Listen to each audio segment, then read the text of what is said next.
ፖለቲካ ጨዋታህን ቀቀለ ብላው ጠብሰ ብላው። ይህን የፖለቲካ አመለካከት ግን ዋጠው ሰልቅጠው።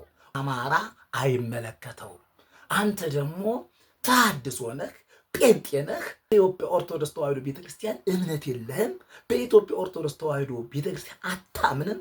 የኢትዮጵያ ኦርቶዶክስ ተዋሕዶ ቤተክርስቲያን ብትፈልግ አማራ መሾም ትችላለች፣ ብትፈልግ ትግሬውን መሾም ትችላለች፣ ብትፈልግ ኦሮሞ መሾም ትችላለች፣ ብትፈልግ ወላይታው መሾም ትችላለች። አማራ ብቻ ነው ስልጣን ላይ መቀመጥ ያለበት፣ አማራ ብቻ ነው ሊቀ ጳጳስ መሆን ያለበት የሚል አስተሳሰብ ያላቸው ጭንቅላታቸው የቀነጨረ ትውልድ እየበዛ ስለሆነ እኛ ሰላማችንን መንግስት እንዲያስጠብቅ እፈልጋለሁ። ይህ ቪዲዮ አናታቸው ላይ አክሲማ ለደፉ፣ በእጃቸው በትረ ሙሴ ለያዙ፣ በቀኝ እጃቸው መስቀል በግራ እጃቸው ደግሞ የጦር መሳሪያን ይዘው በአዲስ አበባና ዙሪያ ላይ የሚገኙ ወጣቶችን ለጽንፍ እያደራጁ ላሉ ሊቃነ ጳጳሳት እንዲደርስልኝ እፈልጋለሁ።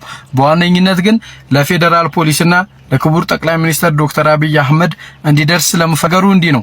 ከዚህ ቀደም አርሲና አካባቢዋ ላይ ብዙ ኦርቶዶክሶች ኦርቶዶክስ ስለሆኑ ብቻ አንገታቸው ላይ ማተብ ስላሰሩ በማለት በአፋቸው ብዙ ኢትዮጵያውያንን ሲገሉ ኖረዋል።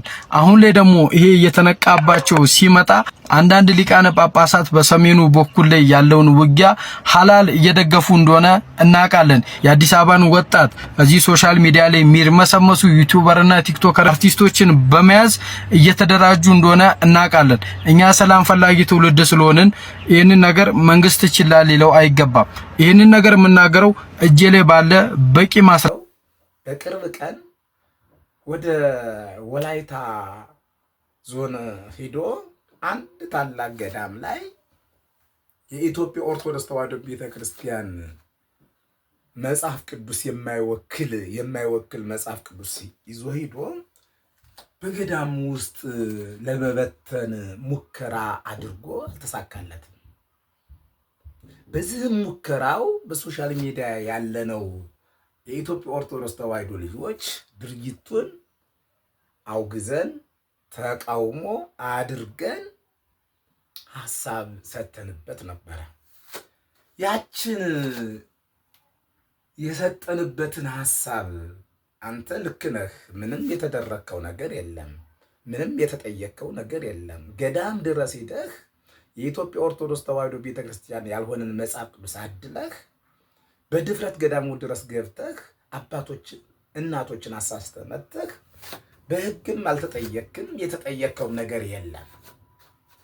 አሁን የዛን መልስ ምት በሚመስል መልኩ ቂም በቋጠረ ንግግር መንግስት የኔ ነው፣ ያዳምጠኛል፣ ይሰማኛል፣ እንዲህ ያለ ሐሳብ እኮ ብናገር እነዚህን ሲተቹ የነበሩ በእኔ ላይ አፋቸውን ሲከፍቱ የነበሩ ኦርቶዶክሳውያንን ማስመታት እችላለሁ፣ እንዲታሰሩ ማድረግ እችላለሁ፣ አፋቸውን ዝም ማሰኘት እችላለሁ የሚል የደነዘዘ የወደቀ ሐሳብ ይዞ መጥቶ አሁን መንግስት የታጠቁ በአንድ እጃቸው መስቀል የያዙ በአንድ እጃቸው ሽጉጥ የያዙ መሳሪያ የያዙ አባቶች አሉ።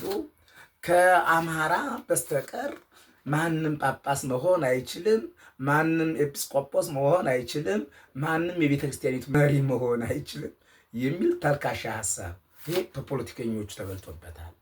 ይህን ብናገር እኮ ይህን ሐሳብ እኮ ብናገር መንግስት ይወደኛል፣ መንግስት ይሸልመኛል፣ መንግስት የኔ ጀግና ይለኛል፣ ስልጣንም ይሰጠኛል፣ እስቲ ይህን ልናገር ብሎ ተኝቶ በደነዘዘ አይምሮ ያሰበውን ሐሳብ ይዞ መጥቶ አማራ አማራ አማራ አማራ ማለት ጀመርክ። ተው እንጂ አማራ እነዚህ ጋር ምን ያገናኘዋል? የኢትዮጵያ ኦርቶዶክስ ተዋሕዶ ቤተክርስቲያን የአማራ አይደለች፣ የሁሉም ኢትዮጵያዊ እምነት ነች። የሁሉም ኢትዮጵያዊ ተቋም ነች። የሁሉም ኢትዮጵያዊ የድነት ማዕከል ነች። ማን ለአማራ ሊሰጥ ይችላል? ማንም ሊሰጥ አይችልም። አንተ ከተወለድክበት ወላይታ ዞን እኮ ታላቅ የኢትዮጵያ ፓትርያርክ የወጡባት ወላይታ እኮ ነች። ስለዚህ ያ የወላይታውን ጀግና አባት የኢትዮጵያ ኦርቶዶክስ ተዋሕዶ ቤተክርስቲያን ከፍ አድርጋ ዛሬን ስማቸውን በታላቅ ታሪክና በታላቅ ኩራት የምትጠራቸው አማራ ሆነው አይደለም። አየህ፣ ይህ ፖለቲካ ጨዋታህን ቀቀለ ብላው፣ ጠብሰ ብላው። ይህን የፖለቲካ አመለካከት ግን ዋጠው፣ ሰልቅጠው። ኦርቶዶክስና አማራ አይመለከተውም።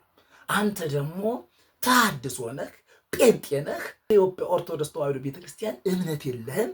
በኢትዮጵያ ኦርቶዶክስ ተዋሕዶ ቤተክርስቲያን አታምንም።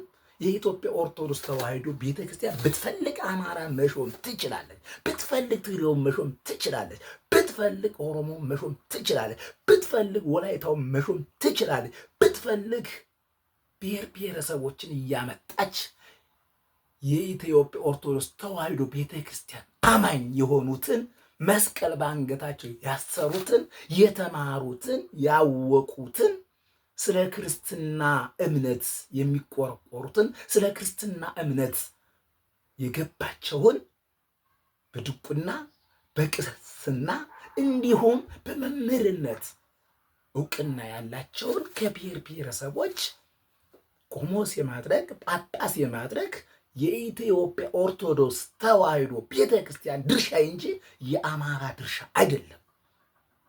ስለዚህ ይህ ራስህ የተመለጠው በአማራ ጥላቻ ከሆነ ራስህ የተመለጠው በኦርቶዶክስ ጥላቻ ከሆነ 100% ነው የምነግርህ። ምንም አታመጣም። ምንም አታመጣም። ስም እየሰጠህ ሰፈር እየሰጠህ የብሔር አመለካከት እየሰጠህ የምታሳቅቀው ኦርቶዶክስ ሊኖር አይገባም። አንሸማቀቅም፣ አንፈራህም። አይህ